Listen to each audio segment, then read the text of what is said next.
We're live on Facebook. We're going live on Instagram. It is 15 minutes to the big moment.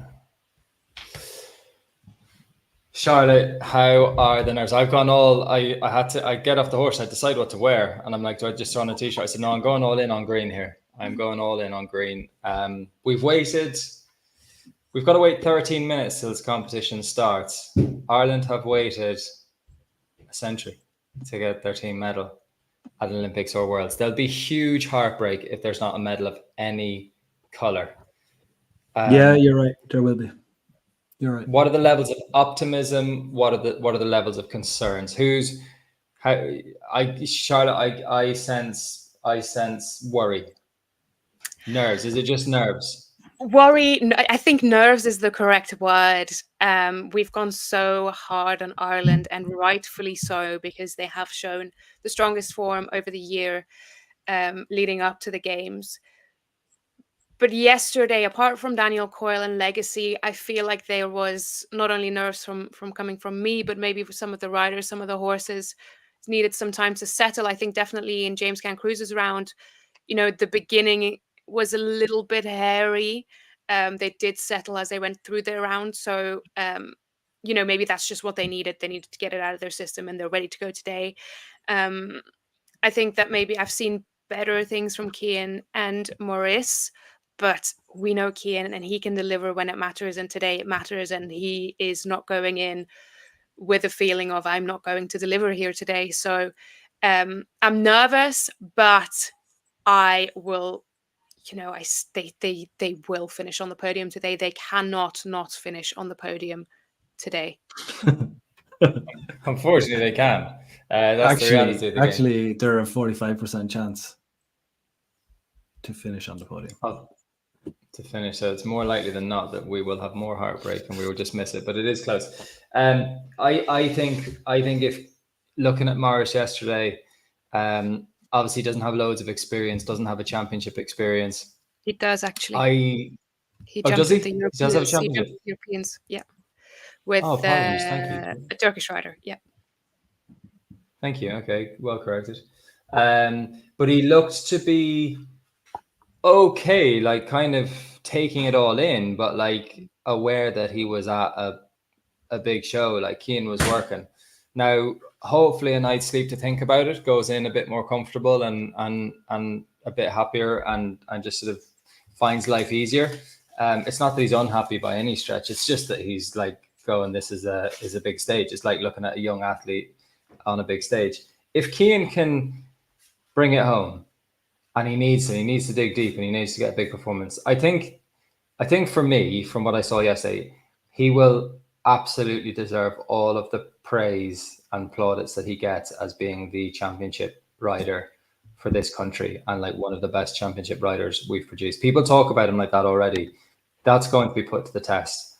And I think that's this could be the making of his career. Like of all the things he's done, the individual medal on Blue Lloyd in London, so many Nations Cups wins, so many championship contributions to Team Ireland. If he pulls this off today as the anchor leg, because I think the first two, I feel more comfortable. I think it's all going to come down to him, and it's going to be a hell of a 70 seconds.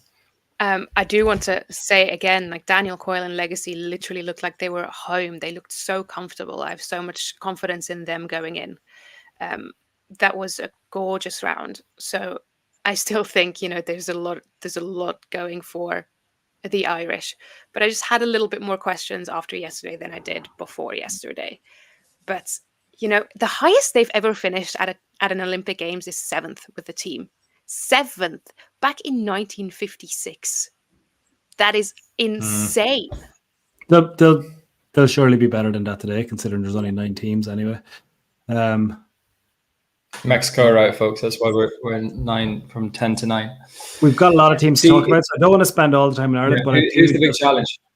I do just have one thing to say on the Cian thing. I actually don't believe that his, legacy sits there based on one single round on a young enough or an inexperienced enough horse at an Olympics. I think he is the anchor for a reason. I think he sits in that role for a reason. Like there is this on-demand, under pressure thing that he's done, but he's done it all year. Like he did it in Aachen. Like I know it's on a different horse in the Nations Cup, but we saw this horse jump in the Turkish Airlines for a top 5 placing in Aachen. I think his legacy is really secure. If I'm honest, I think they will feel huge pressure today because of the opportunity that presents itself. Because it's hard to get 3 horses in this much form together at the right time. But they still, to come out to the challengers, they still are going to have to take on the best. My hope is that how Ireland can win a medal is that they can possibly get past a Swedish team that I think is not the Swedish team of 2 years ago, or of a European Championship, or of the last Olympics, or of the World Games in hurling, any of the last 3 years. I actually think it could be a championship too far. I've been saying it for a little while. Catch me not yesterday. I know we can say it can happen, but I'd be much more worried about catching They me won't not. do that again. I think that this, for me, confirms that won't happen again. He's going to be so much more awake, and this actually makes them stronger to me. I think Zucchero looked really solid. King Edward, yeah, he's King Edward. And then that catch me not thing actually gave me more confidence in the Swedish team, because it's not going to happen again. Petter is not going to let that happen again. He's going to have him exactly where he needs to be. He jumped a fabulous round outside of the run out to the wall. It's not going to happen again. That's exactly what I meant about watching yesterday. I was saying it on before the competition started. You'll be looking for people possibly making mistakes, but going, I think that helps them, and other people possibly not making massive mistakes, but causing a cause for concern. And I think that's what we've discussed in those first 2 riders. Right. Before I choke and start crying here, D, how secure is? You've talked about Ciane's legacy being very secure. You said earlier in the year that King Edward needs to win this Olympic Games. The individual. Or what? Is he not going to go down in history? He will. But King Edward, I'll come back to that over the course of the weekend, because I think King Edward, I think he'll be remembered differently I don't think he has an Olympic team gold. Isn't that right? Yeah. So Yeah. No, nothing turns on King Edward today. A lot turns on next week. But look, all I'm saying, D, is Messi didn't have a World Cup when Ciane doesn't have any team medal at a major championship, and he's known as one of Ireland's best ever championship riders. That's how we feel about him. I think, but no one ever has in Ireland. Messi had Maradona. Fine, Messi could never be remembered as the Argentinian great because Maradona had won everything. In Ireland, this is the only fella. This is the only fella who's going to win one. These 3 lads are going to be the ones to deliver in something that they've never done. Go to all our dads. What do they talk about when we say Irish show jumping? Who do they talk about? They talk about these 4 fellas in it, like Captain Con Power. They even know the names of all the horses. Every pub I go into, when I say, what do you do? What do you work at? Oh, I work in the equestrian sports. What do you do? Jump? Yeah, do you do show jumping? Yeah. Do you think they named Daniel Coyle or Cian O'Connor, even Cian O'Connor? They don't. Who are the 5 names that they say, pal? Like, that great triple, 3 Nations Cups back to back. Okay, moving on to Sweden. I think we've tried to. It's funny, the closer you get, when the further away we were, we tried to build this up. How strong Ireland were, how vulnerable Sweden could be. I mean, I Zucchero looked good yesterday, and I think Cashman will be fine. The closer I get, I just go. I think I'm nervous. So anyway, but Germany, they've been the ones that really, really emerged yesterday. Interestingly, that they've changed their starting order from yesterday. So yesterday it was United Touch going last for the Germans, and today it will be Zinde and Philipp Weishaut. So that's an interesting development, I find. But they were perfect. They were exactly perfect. So solid.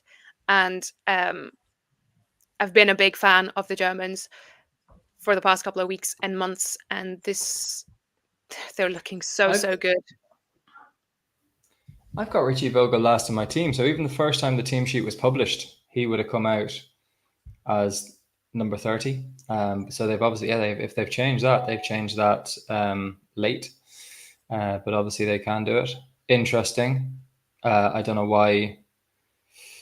I don't know why that would be the case. That is interesting because he's the fast horse. Oh, except it's a jump off, so it's not going to come down to time. Like yesterday, if there was going to be a tie for 10th place, like the Swiss were very nearly in a tie. Unfortunately didn't make it, but yeah, you'd need speed. Whereas this will be a jump off, 3-team jump off. I think it's probably I think it's more likely than not that we do see a jump off today because it's just one round. Will it be on 0? I think unlikely. Probably more likely to be around 4. I could see 2 teams jumping off on 4. I could see Belgium in there. There's a bit of love for Great Britain. There's a lot of love for Ben Maher in the game. He's popular. He looked good yesterday. That change of horse from Point Break to Dallas Vegas Petit, that seemed to be tactical in terms of that being the horse in form.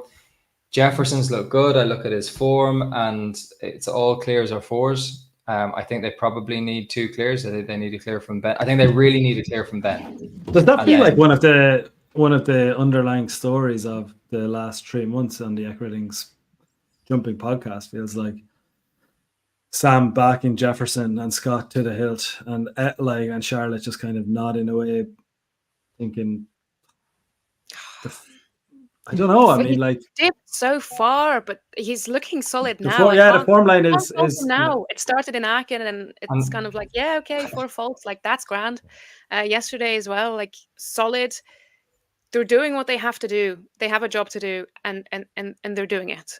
So I'm not going to say anything negative about them at all. The Brits are looking solid. Ben, the horse change was absolutely perfect. I think that was the first round that we watched yesterday and really thought, like, that is easy. That looks easy, clean. That was a good decision. Moments away from this kicking off.